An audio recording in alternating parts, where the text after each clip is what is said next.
Hey everybody, Miss C here on the Vine. Now I have to give a disclaimer today because this video is not for everybody. I know I have different listeners, but this message is for my so-called blacks. Now don't get offended, nobody. I'm going to have something for you, whoever you are, but this one may not be for you. Now if this is for you, then come on through. If it's not, then just stop right here. Don't bother to pull up a chair. Just keep it moving and let the air hit your hair. But I thank you for stopping by. Now y'all have a good day. Now you here?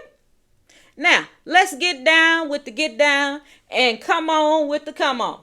Now I was looking through some of my old saved videos and I found this one right here, dropping it like it's hot. And it is a oldie but a goodie, and I want to share this with y'all because it is needed right now.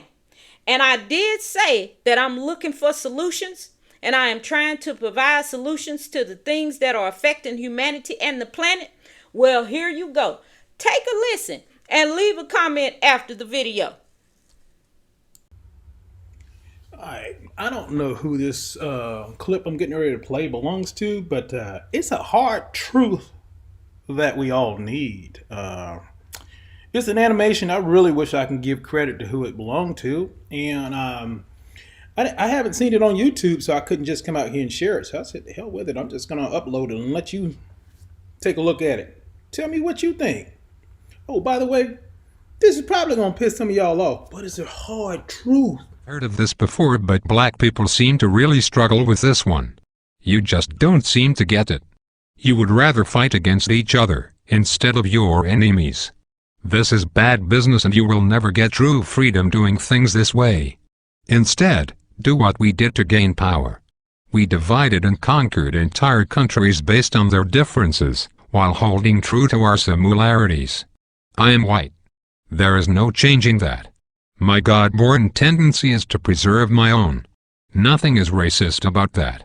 It is just common sense. You people are the stupid ones, going around trying to love everybody, but yourselves. We kicked your asses here in America for over 400 years, and you still go around talking about Jesus loves everyone. While you've been doing all that praying and jumping around, we have been buying up the world and making laws you have to abide by. No offense, but everyone else has unity but you.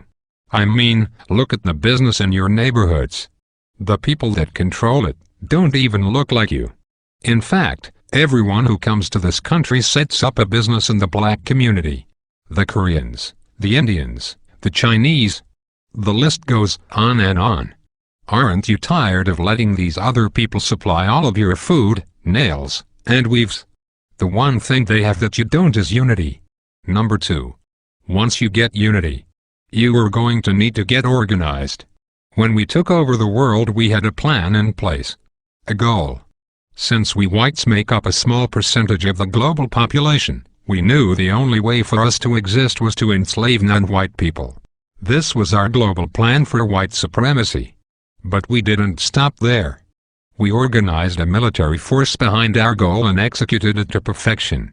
Killing men, women, and children across the globe with brute force. Whatever we needed, we just took it. And if blacks or Native Americans didn't like it, oh well. Remember, there are no rules in war. Our objective is to ensure survival.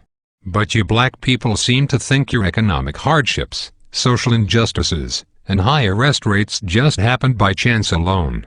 Never mind, we've worked nearly 4 centuries, day and night to keep you people exactly where we want you.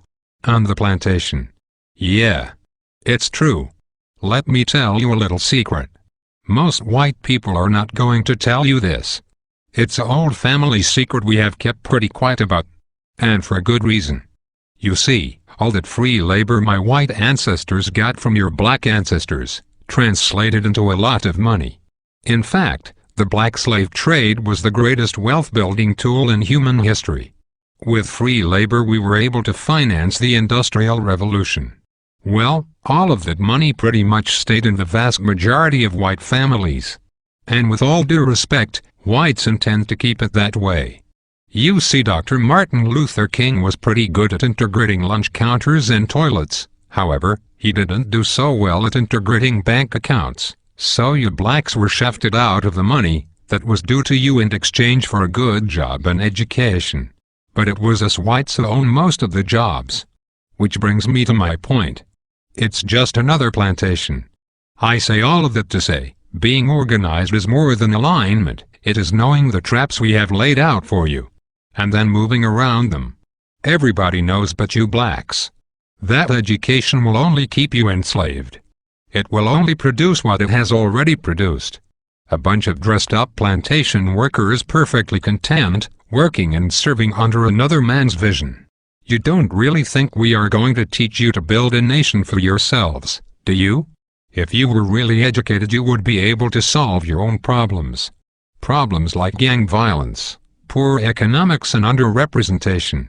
Instead, you will continue to pass the notion of getting a good job down to your children. This will brainwash them to be just like you. And the cycle will repeat for generations. While we whites continue to run things at the top, your grandchildren will be celebrating the first black Catholic Pope. I know this has been long, so let's move to number 3. The third way to gain black power is the most important of all. It is this way because it deals more with your psychology than your conscious mind. When we took over the world, we decided to use the most dangerous weapon of all to subjugate the darker peoples of the planet. We used a combination of white supremacy and religion to mindfuck these people into complete submission. If a robber breaks into your house, rapes your family, kills your mother and father, then tells you that in order to go to heaven, you have to worship as God. If someone did that to me, then said that to be born again, I had to worship as God, I'd kill the bastard right on the spot. But you black people seem to have no problem worshipping the God of your enemies. Even worse is the fact that for all the praying that you have done, it seems like the God of the white man is just as racist as we are. Anytime you start believing in the God of your enemy, it pretty much means you're a complete idiot and a pussy, who is too far gone to confront his adversary. This is a deep sickness, because to believe the man who murdered your family is your friend is to believe that watermelons have gills. This kind of thinking lacks critical reasoning, a skill needed to defend territory and the minds of the youth.